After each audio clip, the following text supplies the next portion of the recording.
ये है चिराग, जो एक कॉलेज स्टूडेंट है एंड इसे नई नई साइंटिफिक रिसर्च पढ़ने का बहुत शौक है।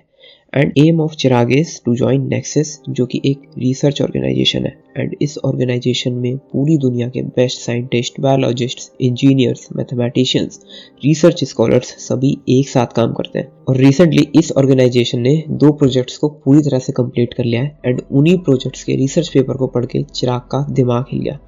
पहला प्रोजेक्ट है इकेरस एंड दूसरा प्रोजेक्ट है फेनिक्स। पूरी दुनिया नॉर्मल तरीके से चल रही थी, पर एक दिन स्पेस में साइंटिस्ट ने कुछ बहुत अजीब देखा। उन्होंने देखा कि लगभग 1.2 लाइट ईयर्स दूर एक बड़ा सा ऑब्जेक्ट देखा, which was looking like a very advanced spaceship. And जहाँ पर वो स्पेसशिप पहली बार दिखा था, वहाँ पर एक बहुत बड़ा वॉइड क्रिएट हो गया था। मतलब उस एरिया में कोई गैलेक्सी, स्टार, प्लैनेट्स कुछ भी नहीं था।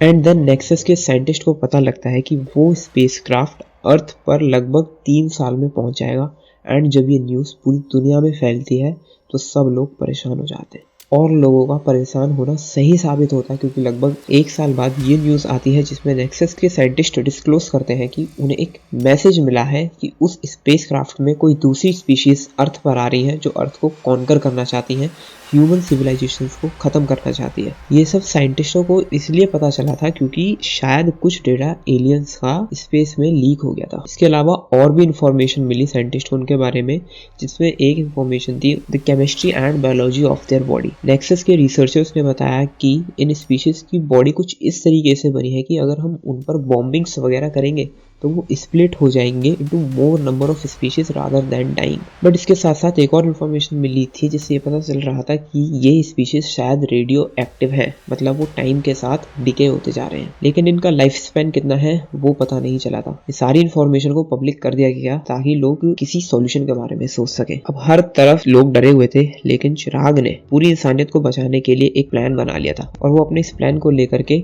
नेक्सस के साइंटिस्ट के पास चला जाता है। फिर वहां पर सभी साइंटिस्ट, गवर्नमेंट्स, मिलिट्री ऑफिशियल्स मिल करके एक प्लान बनाते हैं। एंड अब टाइम आ गया था जब वो स्पेसक्राफ्ट ओशन में लैंड करता है। एंड वो स्पेसक्राफ्ट जिस पार्ट ऑफ ओशन पे लैंड किया था वो जमीन से काफी पास में ही था। स्पेसक्राफ्ट के लैंड होते ही कंट्रीज स्पेसक्राफ्ट पर मिसाइल्स फायर करना स्टार्ट कर देती हैं, और साथ ही वहाँ पर एक बड़ी फोर्स को भी भेजा जाता है ताकि उन एलियंस के सैंपल्स को कलेक्ट किया जा सके, जिससे और इन्फॉर्मेशन निकाली जा सके। अब इस बैटल में लगभग 90% मिसाइल्स दुनिया की ख़त्म हो चुकी थी और इंसानों की एक बहुत बड़ी फौज शहीद हो गई थी, पर वो सैंपल लाने में कामयाब रहती हैं। इस बैटल के चलते उन स्पीशीज का नंबर बहुत ज़्यादा बढ़ गया था, क्योंकि वो स्पीशीज पर ब्लास्ट करने से वो मरे नहीं थे, बल्कि स्प्लिट होकर के मोर नंबर ऑफ स्पीशीज में कन्वर्ट हो गए थे। बट उनका स्पेसक्राफ्ट कंप्लीटली डिस्ट्रॉय हो चुका था, तो वो इजीली कहीं भी आ जा नहीं सकते थे। बट स्टिल उन्होंने बहुत तेज़ी से लैंड की तरफ मूव करना स्टार्ट कर दिया था। और इसी बैटल में उन एलियंस की पहली झलक भी मिली।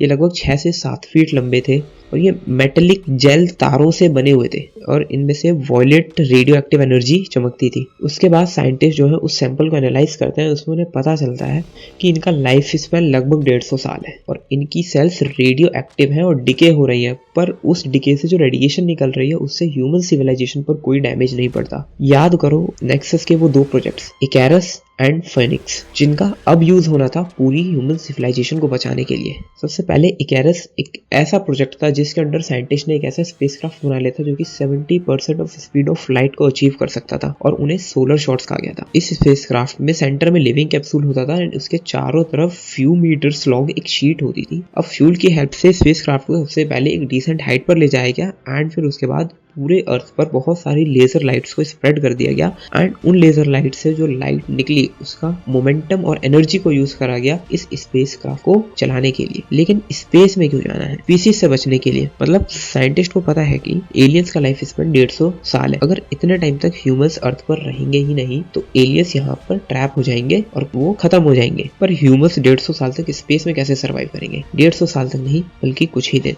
याद करो जब वो स्पेसशिप पहली बार स्पेस में देखा था तब वहां पर एक बहुत बड़ा वॉइड क्रिएट हो गया था। वहां पे कोई प्लैनेट्स वगैरह नहीं थे एंड ग्रेविटी एंड टाइम के बीच में ये रिलेशन होता है कि जहां पर ग्रेविटी ज्यादा होती है उधर टाइम स्लो होता है। लेकिन क्योंकि स्पेस के उस पार्ट में जो कि वॉइड है वहां पर कोई सेलेस्टियल ऑब्जेक्ट है ही नहीं, तो वहां पे ग्रेविटी ना के बराबर है एंड इसलिए वहां पर टाइम फास्ट बीतेगा, जिसकी वजह से वहां पर बिताए हुए कुछ दिन अर्थ के 150 साल के बराबर होंगे। बट अभी भी और भी प्रॉब्लम थी कि इतने सारे ह्यूमंस को वहां पर हम लेके कैसे जाएंगे, क्योंकि स्पेसक्राफ्ट में तो लिमिटेड नंबर ऑफ पीपल्स ही आएंगे। इसी के लिए नेक्सस का सेकंड प्रोजेक्ट यूज होता है फोएनिक्स। इस प्रोजेक्ट के अंदर साइंटिस्ट ने एक ऐसी मशीन बनाई थी जिसकी हेल्प से इंसानों के ब्रेन की मेमोरीज, इमोशंस को डिजिटल फॉर्म में कन्वर्ट करके स्टोर कर लिया जाता है एंड बायो प्रिंटर्स उस डेटा को यूज करके दोबारा से इंसान को क्रिएट कर देते हैं। एंड क्योंकि सभी ह्यूमंस का डेटा बहुत ज्यादा होगा तो उसको स्टोर करने के लिए डीएनए स्टोरेज सिस्टम का यूज किया जाएगा। इस प्लान को एग्जीक्यूट करने के लिए कुछ ही ग्रुप ऑफ पीपल्स को सिलेक्ट किया जाता है जो कि